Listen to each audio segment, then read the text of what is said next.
Tonight we're focusing in on Zoom with Galaxy AI on the new Samsung Galaxy S24 Ultra. Ah, a baby tiger. Check out his claws as he prepares to pounce on that frog. Close one, but not as close as this Zoom. We can literally count the whiskers and... Oh look, Mum's here. Good thing I'm nowhere nearby. Go wild with Galaxy AI on the new S24 Ultra and zoom in on the epic day or night. Get yours now at Samsung.com.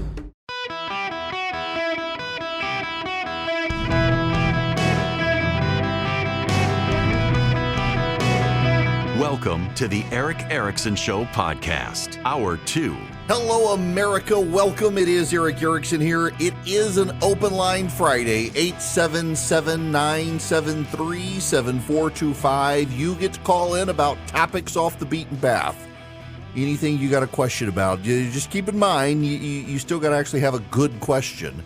You'd be amazed at the number of people who call in who they're just not good callers, and then they get upset because they don't get on the program. You got to make it past call screener. He's not hard to get past if you're articulate, and not combative either. You know, you can actually call in the program and disagree with me on something, and you can get on the program. It's possible. You just can't be a jerk. It's amazing how many times you got to tell people that. In any event, I want to move on, but before I do, Greg is on the phone and has the potential to make me look smart in how I answer his question. Greg, welcome to the show. High bar for you. Thank you for that. There was I don't know if I haven't seen anyone bring this possibility up, but I mean, for one, you can't rule out a conviction because it's deep blue New York. Mm-hmm. You know, no matter how weak the case is, I mean, a judge and jury in New York could still find him guilty. And my concern is if the Democrats play their cards right and wait until after the convention and Trump is officially nominated and then convict him, he'll be a convicted felon and therefore ineligible to run for president, which would leave the Republicans without a candidate at the last minute, and the Democrats can just fly right back into the White House with no opposition. But there's a mistake in your theory of what will happen. This is why I said Greg's call is going to make me look good. Let me run through. This is Article 2, Section 1, Clause 4 of the United States Constitution. No person except a natural-born citizen or a citizen of the United States at the time of the adoption of this Constitution shall be eligible to the office of the presidency, nor shall any person be eligible for that office who shall not have obtained the age of 35 years and been 14 years a resident within the United States. That doesn't say, Greg, that you can't also be a felon.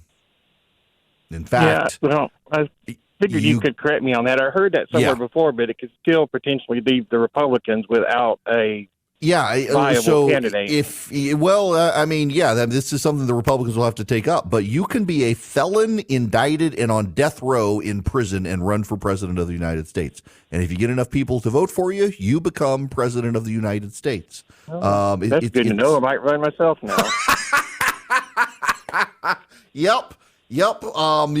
Seriously, you can be in prison. You wouldn't be able to vote for yourself because your rights have been taken away from you, but you can run for president of the United States if you can get the nomination. That's one of the quirks of the American Constitution.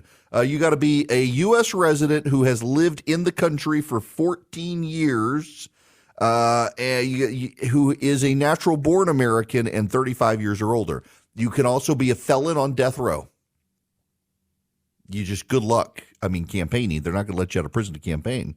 They wouldn't let Trump, if he went to prison, he wouldn't be able to get out of the campaign trail. But he could run for president of the United States and people could vote for him. Now, would it be wise? No. And if you become president, if the voters elect you, do you get out of prison to go be president? No. He would have to serve from prison. But you could do it. And there are some Republicans who are going to say, let's do it. Let's watch me. Watch me do it. I don't know that that's a wise thing to do. But some Republicans will do it They will have I just think, again, the strongest argument against Donald Trump is he could only serve 4 years. Any other Republican could serve for 8 years. I mean, Donald Trump in 4 years couldn't turn back the deep state. He, as president, controlled the Department of Homeland Security, the Department of Justice, and the military, and still couldn't stop the Democrats from stealing the election from him. And now Joe Biden's going to be in charge of all of that. Good luck trying to stop the election from being stolen if you believe it was stolen. Not that it was, but you get my point. I just think Republicans are sometimes their own worst enemy. Now, we got to move on. I will take your calls, but I gotta get something off my chest. CBS News, according to multiple news outlets, banned staff from using the word transgender when reporting on the transgender shooter in Nashville. In a memo obtained by the New York Post, CBS News instructed its reporters not to say Audrey Hale was transgender. And in fact, encouraged its reporters to, quote, move on to focus on other important points of the investigation, community, and solutions. Now I want to read you the Washington Post headline for Abu Bakr al-Baghdadi. The chief of the Islamic State, ISIS, killed, and this is how the Washington Post, I'm not making this up. This is not Photoshop. This is the real headline for the obituary of the terrorist head of the Islamic State. Abu Bakr al-Baghdadi, austere religious scholar at helm of Islamic State, dies at 48. Austere religious scholar at helm of Islamic State. Never mind he was a terrorist mastermind who butchered thousands of people and enslaved many more. He was an austere religious scholar, according to the Washington Post. And now there's this. And again, I'm not making this up. This is from The Mirror, another news outlet. Nashville school shooter Audrey Hale could have been a children's illustrator, as their, not her, their artwork was whimsical and childlike, a former teacher has revealed.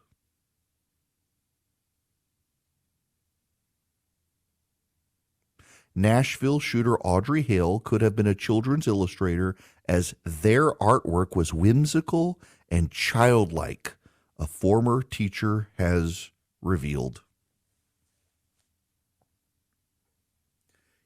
Hitler was a great watercolor painter. Ho Chi Minh was a poet. And Audrey Hale could have been a children's illustrator. I hope you guys see what's going on here. It should be more than a little offensive to everyone who really is concerned about the state of the nation, that we're at this point where the media is covering for a murderer and being sympathetic to the murderer, ignoring the children and the teachers who are murdered in favor of lamenting the murderer. This is Karine Jean-Pierre, the White House press secretary. These lawmakers are passing these bills, and to those who are taking to the streets to protest them. So look, first of all, we support peaceful protest. We think it's important for Americans and people just across the country to make their voices heard, just as long as it's peaceful. And we've been very clear about these anti-LGBTQ bills that we're seeing in state legislatures across the country, in particular these anti-trans bills, as they attack trans kids, as they attack trans parents. It is shameful. And it is unacceptable. As you mentioned, tomorrow's Trans Visibility Day, on a day that we should be lifting up our trans kids, our trans youth, and making sure that they feel seen. We're seeing more and more of these hateful bills. And that's what Republicans want to spend their time on. They don't want to talk about lowering costs. They don't want to talk about actually making Americans' lives better. They want to take away people's freedoms. And one of the things that we saw during the midterm elections is that people don't want their freedoms to be taken. They want us to fight for their freedoms. And so it is shameful, it is disturbing, and our hearts go out to the trans community as they are under attack. Our hearts go out to the trans community as they are under attack. What about the dead kids in Nashville? Trans activists stormed the state capitol of Nashville, of Tennessee, in Nashville, and held a die-in. They laid down on the floor pretending to be dead, not to commemorate or honor the children who Audrey Hale killed, but to commemorate Audrey Hale. They held up 7 fingers instead of 6 to show the number of people who were tragically killed in Nashville. You know, at the heart of transgenderism is distinct narcissism. There's actually a lot in common with a former president, the level of narcissism in the trans community. The trans community, the entirety is premised on narcissism. This idea that they get to be creator and create in their own image. Charlotte Clymer is a trans activist who has done nothing other than put on makeup to try to look like a woman. I think children are only unsafe at drag shows when a shooter shows up to kill them. That's right. That's where the threat is. I would challenge anyone just to get to know trans people. We are a vibrant, diverse community, as diverse as anyone else. You know, I'm from the great state of Texas. I served in the military. I go to church every Sunday. My faith is very important to me. But God made me in her image. God made me transgender. It's fascinating, isn't it, that God came to earth as a man, calls himself Father in the Bible, and his are the only pronouns we're not allowed to, we don't have to embrace. You got to embrace everybody else's pronoun, but God calls himself Father, always appears in the Bible as a man, and God created. You're not worshiping the God of the Bible, Charlotte Clymer. The God of the Bible, whose scripture you use and quote, in Genesis 1 says God created man, male and female. Male and female, he created them. We don't get to create. We are created. In fact, the word choice used for God created them, male and female, is bara, which is a word reserved for God himself, divine creation. You don't get to make yourself male and female. If you worship a God who made you something other than male or female, you're not worshiping the God of the Bible. And, of course, you're not allowed to challenge that. That's considered bigotry these days. We have an entire group of people narcissistically revising everything to be about them. We're talking about less than 1% of the American population, and the White House would spend more time covering them this week and being sympathetic to them than the 6 dead people in Nashville, Tennessee. I got to pause and just say this. I don't mean to come across as hateful or unkind on this issue. And I know for some people I will. But it really is infuriating to me that we had 3 children and 3 adults at a Christian private school in Nashville, Tennessee, murdered on Monday. The media went out of their way to avoid saying that the shooter was transgender. The police themselves aren't releasing the shooter's manifesto, and they would if it was a conservative.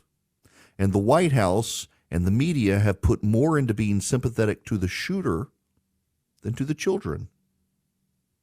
Can you imagine if the media were sympathetic to Dylan Roof, the murderer in Charleston, South Carolina, who killed the people at the AME Church? Can you imagine if the media went out of their way to not blame him, to be apologetic for him, to talk about the hard life he had, how sad it was? We need some understanding. Can you imagine what people's reaction would be? And that's what they've done here. You have news outlets essentially blame Audrey Hale's parents for not accepting Audrey Hale as transgender. And now you've got this from the media that her artwork was childlike and whimsical. Actually, they didn't want to use her. their artwork was whimsical and childlike. They could have been, not she, they could have been an illustrator for children's books. The world is turned upside down.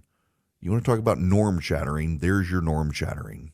I have not only converted my entire family to Bull and Branch sheets, but a lot of my friends as well, because I actually believe in them. You can feel the craftsmanship, and the amazing thing is that these sheets get softer every time you wash them.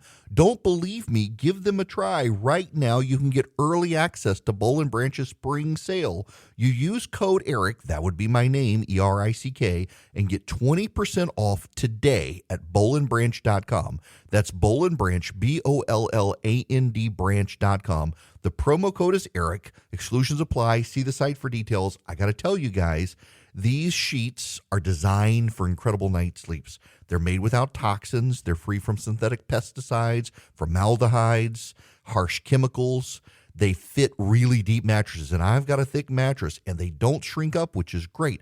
Take care of the sheets take care of you, and you get a 30-night risk-free guarantee with free shipping and returns on all U.S. orders. And right now, use code ERIC to take 20% off today at bowlandbranch.com. That's BOLLAND branch.com, promo code ERIC. Welcome. It is Eric Erickson here. The phone number 877-973-7425. It is an open line Friday.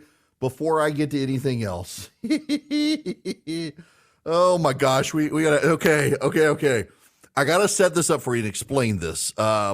There's a Twitter account called 3 Year Letterman. It is a parody account. The guy is a fan of the University of Georgia football team and essentially does an over-the-top parody of a know-it-all football fan who is also a Little League baseball coach and has a 26 CD changer in the back of his Toyota Camry and is just convinced he knows everything and is wrong about everything and will argue with you till you're blue in the face on Twitter. And what's amazing about it is the guy's actually a very smart lawyer, and people fall for the shtick. They think he's serious. So Stormy Daniels has put up a tweet. Thank you to everyone for your support and love. I have so many messages coming in, and I can't respond. Also, don't want to spill the champagne. And he replies to her, Starry, not to be that guy, but the president in this country has diplomatic immunity. It is illegal for you to profit off of this. So as a youth football coaching legend, I highly recommend deleting this tweet and deleting your account. Again, it's a parody account, and smart people don't get the joke. So a Indigenous affairs reporter in Canada replies to him, how does some coach from Georgia who has no idea what he's talking about have more than 400,000 followers, including people I don't know follow? It's rigged. To which 3 Year Letterman replies, Porter, let's level here. How many non-clearance bin DVDs do you own? And then someone else. I served as a U.S. diplomat for 25 years and can state authoritatively he does not possess such immunity, and I'm grateful to have retired before he became president. And then there's another one. These people think it's a real account. It just 3 Year, not to be that person, but you should stick to things you know something about, like sports. They've completely followed for it, and he's driven them insane. And he does this time and time again. And now I've spent so much time on this, I've missed the moments to tell you about Omaha Steak, so I'll have to do that. I'll have to do that when we get back. This is just too good not to share. I mean, you got these blue check reporters going insane over this guy trying to fact check Stormy Daniels, and it's all a big joke. They just don't know. Now, your phone calls, Open Line Friday, 877-973-7425. I was mentioning 3-year Letterman just to drag this out one more second. Some diplomat explains to him that as a diplomat, he knows presidents don't have diplomatic immunity. And your Letterman replies, actually, as a coach, I know my history, and ever since our first president, Benjamin Franklin, invented electricity, every president has had diplomatic immunity. People just fall for it. Okay. Phone calls, 877-973-7425. Mark, you're going to be up next on the Eric Erickson Show. Welcome. Eric, God bless you. I hope you keep doing this for a very long time. Really enjoy the show. Thank you. So I want to know when the propagandistas, because they're not really media outlets anymore, they're American Pravda, when they're going to get kicked off social media for dead naming Audrey. I mean, isn't that supposed to be like a penultimate crime? Yes. Yeah. You're right. So Audrey Hale went by Aiden Hale, and the media is considering it Audrey. Now, here's my theory. This is just my theory. My suspicion is that she had not legally changed her name. And while most media outlets embrace people's change of name, the real rule for all the media outlets is if they legally change their name, they embrace it. But to your point, most of them, they'll just do it anyway. Doesn't matter whether or not there's been a legal change or not. They do it. But you not got kicked off of Twitter for talking about the swimmer. Yeah, exactly. Yes. Yeah. For those of you who don't know, I refer to Leah Thomas as a man and the swimmer, and my account was suspended on Twitter for referring to, and I actually used the phrase biological male, which is factually true. And, Elon has taken it over and claims to be cleaning things up, but it's gotten bad again. I've had a number of friends, including my buddy Sean Davis from The Federalist, were kicked off Twitter for highlighting that transgender activists in Tennessee were calling for a day of vengeance. And they were deleting anybody's account who brought it up. I think Elon Musk is killing Twitter, and I think it's probably killing him that he's killing Twitter. He thought he could fix it, and he hasn't. It's a hell site. Mark, thanks for calling it. I am obliged to use it because of the nature of my business. And I am not a fan of the website, and I kind of resent it that I have to use it. Instagram is the one I like. If you text Eric, E-R-I-C-K, to 33777, you can find all my social media links. Instagram is the one I like the most. It's where I kind of live life. When I travel, when I cook, I put all the pictures up. I'll be cooking a lot this weekend. Got the guys coming over for bourbon and cigars. I'll be cooking. And I put up those pictures, and it's just kind of where I like to live life. And it's the one where the interactions are pleasant. I've actually met people on Instagram who have become real life friends. A number of people. In fact, I had dinner last night with a guy who kind of met him on Instagram. Then he came to a charity event. We got to know each other. We both like bourbon and cigars and golf, and we've gotten to be friends. And I really thought when I got into radio that would kind of not happen anymore. People would want to be friends with the guy on radio. And actually, that's true. Some people want to be friends with a guy on radio.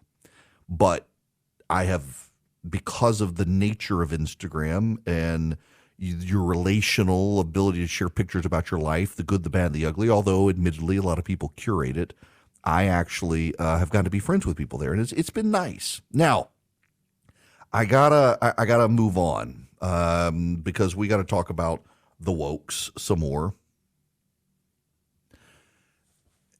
Every revolution from the left consumes itself. And I need to make a distinction here. Historians, and I'm not talking about ideologically oriented historians. You do need to know that this is not a political point per se, but historians generally recognize the American Revolution as a conservative revolution. I don't mean that in the sense you and I might mean it. What I mean is that when you read the writings of not just the founding fathers, but of your average citizen engaged in the war effort of the American Revolution, the average colonist engaged in the war effort, what you find is that they believed they were fighting for what was already theirs. They did not believe they were fighting for something new. When you read the Declaration of Independence, what you find is a group of people who say, we're entitled to these things. We want these things we're supposed to already have. Because King George won't give them the things we're supposed to already have, we are allowed by God to throw off the existing structure of government and build a new existing structure of government, not to give us new things, but things we're already supposed to have. In that sense, it's a conservative revolution. Bernard Bailyn, I've mentioned this book before. It's a brilliant history book, The Ideological Origins of the American Revolution. It changed the way a lot of people think about American history.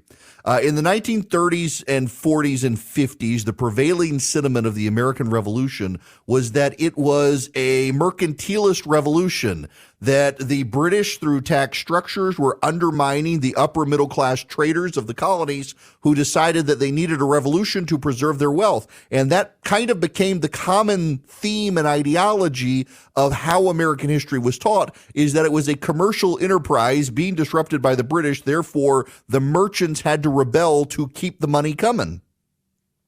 Now, of course, Nicole Hannah-Jones has revised it with the 1619 Project, that it was to preserve slavery, which is absolutely not true. Bernard Bailyn did something different. He's a very famous American history professor.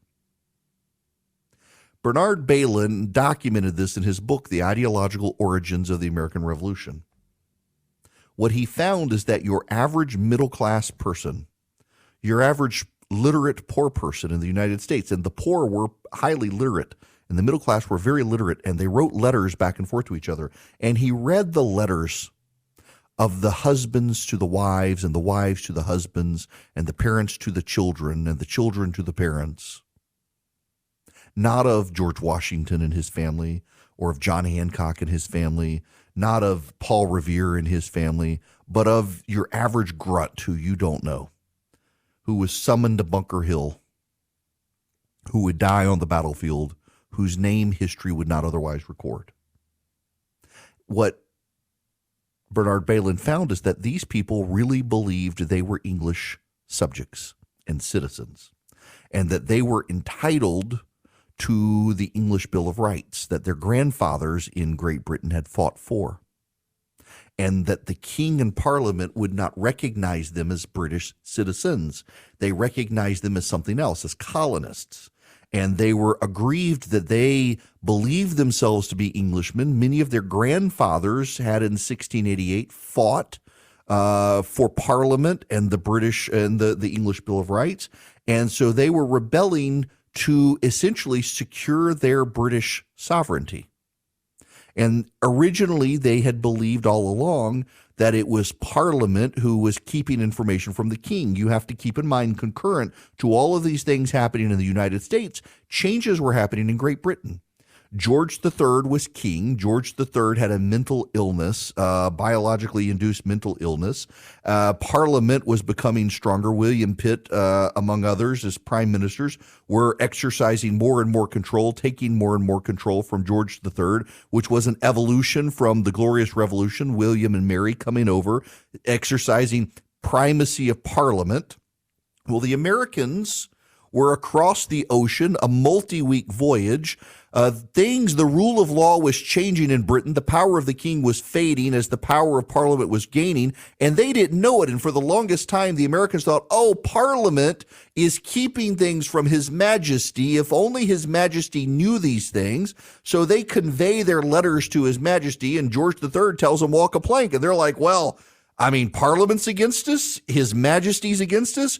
We're British, and we've got to rebel against Britain so that we can preserve our British rights. That was the American Revolution.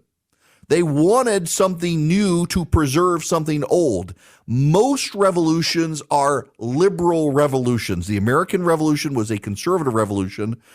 Most revolutions, the French Revolution, the most famous of them, was a very liberal revolution. The people did not want to throw off something to get something old. They wanted to throw off the old to get something brand new. The French wanted to get rid of, what do they call it? The ancien regime, the ancient regime, the old regime. They wanted something new. It became a very socialist-oriented revolution.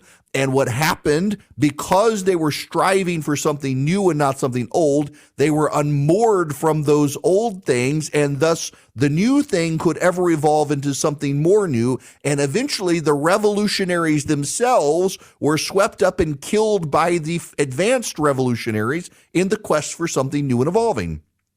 Robespierre, who started the Reign of Terror, lost his head to the Reign of Terror. In these sorts of progressive revolutions, the revolutionaries tend to find themselves in the guillotine. That's now happening. When I wrote my book, You Will Be Made to Care, several years ago, I said this is a wildfire burning, and eventually it will run out of fuel and it will burn itself out. And the question is, how many people will be burned up in the flames before it's out of fuel?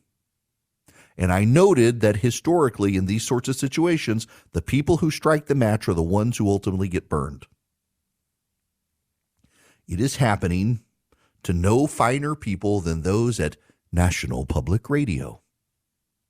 National Public Radio has laid off 84 people and stopped production of 4 podcasts, Invisibilia, Louder Than a Riot, and Rough Translation, among others. They said they had to do these layoffs because they fell short of $30 million in fundraising, and if they did not cut these people off, they would be completely out of money within 3 years. So they had an all-hands-on-deck meeting, and they allowed the laid-off people to speak to the CEO and others, and it went very, very badly. When the laid-off employees started naming other employees and managers who they blamed, the CEO requested that they stop attacking and turn down the rhetoric. He said in the call, quote, "I would never, ever on your worst day call you out by name in a meeting with 827 people. Let's please keep in mind nobody is happy about this. Nobody is more unhappy about it than those affected, but certainly everybody in the company, beginning with me. This is the last thing we wanted to do." At that point, the employees got really, really angry and deployed an NPR segment of Code Switch, in which it was titled, "When Civility is Used as a Cudgel Against People of Color." And that's right. The employees who were laid off used NPR's own story about how civility is a way to perpetuate racism to explain how he couldn't tell them anything, and he was treating them without dignity, and it was racist. It's kind of beautiful to see this happen. They actually, in the process, called the CEO, quote unquote, tone policing, that by policing the tone of the aggrieved, he was perpetuating racism. And it has taken a nasty turn inside NPR. Employees who haven't lost their job are now upset about the tone and the racism inside NPR because the CEO dared to demand civility, and NPR itself has run segments on how civility perpetuates racism. Could not happen to finer people. The chickens coming home to roost in the woke revolution at NPR. It would be magnificent if the government finally stopped subsidizing public radio and it had to use the wokes to fund itself, when the wokes are the ones in the revolution who are breaking out the guillotines for the CEO of NPR at this very moment. It's kind of funny to watch. You know, speaking of battling the wokes, it's what Patriot Mobile does. They take their profits, they grow their profits, and in growing their profits, they then fight the wokes. In fact, they've been getting conservative parents elected to school boards around the country. They started in Texas, they've expanded it, and all you have to do to help them is move your cell phone service to them. You get guaranteed great service. They use the cell towers you're probably already using. All you do is go to patriotmobile.com/Eric, patriotmobile.com/ERICK. You can also call them 972-PATRIOT, 972-PATRIOT. Tell them I sent you. You get free activation. You can get discounts if you're a veteran, a first responder, an NRA member, a teacher. You got a lot of lines in your house. You need a lot of lines. They can give you good discounts, help you save some money. PatriotMobile.com/Eric. If you go there, you'll see an address insert. You put in your home address. They'll zoom right to your house and show you how good the 5G coverage is, the data, the voice, you name it. They got it all.